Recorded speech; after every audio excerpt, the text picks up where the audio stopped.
మణరత్నం సినిమాలో ఉంది. ఇలాంటి ఇల్లు మళ్ళీ దొరకదు.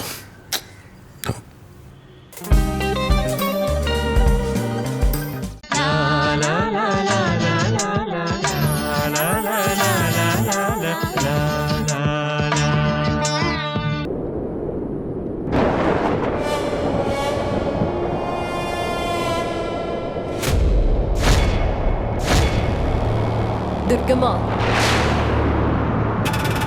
నిద్రపోతున్నావా? దుర్గమ్మ,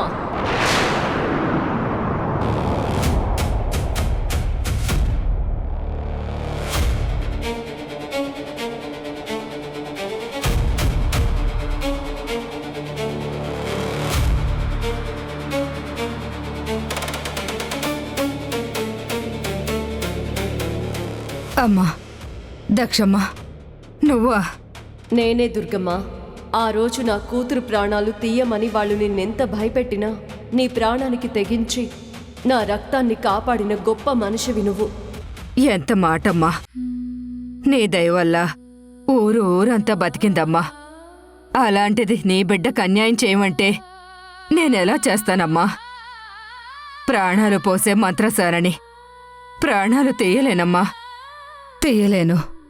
దైవంగా చూసుకునే నీ కూతురికి నేను అమ్మలా మారాలనుకున్నానమ్మా. కాని ఆ దేవుడు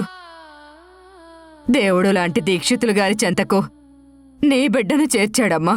కానీ నేను నా తల్లిని ఒక మాట కోరాను.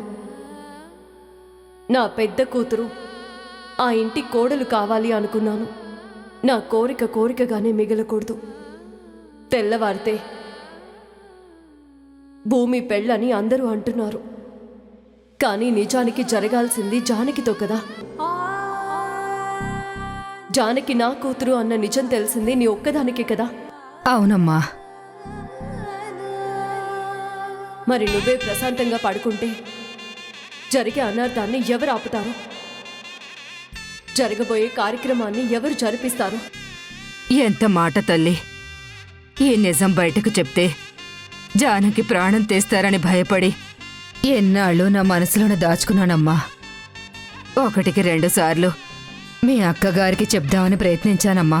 కాని ఆవిడ నమ్మరని నిర్ణయించుకున్నాకే ఆవిడకి చెప్పలేకపోయాను తల్లి.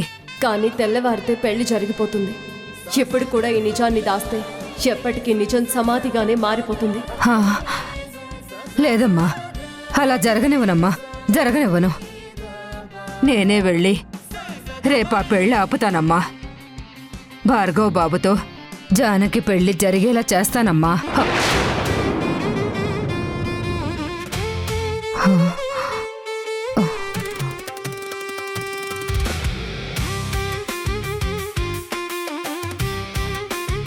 ఇదంతా నా కల.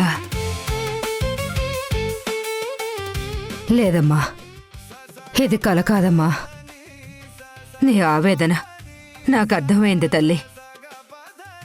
తెల్లవారితే జానకి నీ పెద్ద కూతురన్న నిజాన్ని ఎవరికి చెప్పాలో వాళ్లకే చెప్తాను.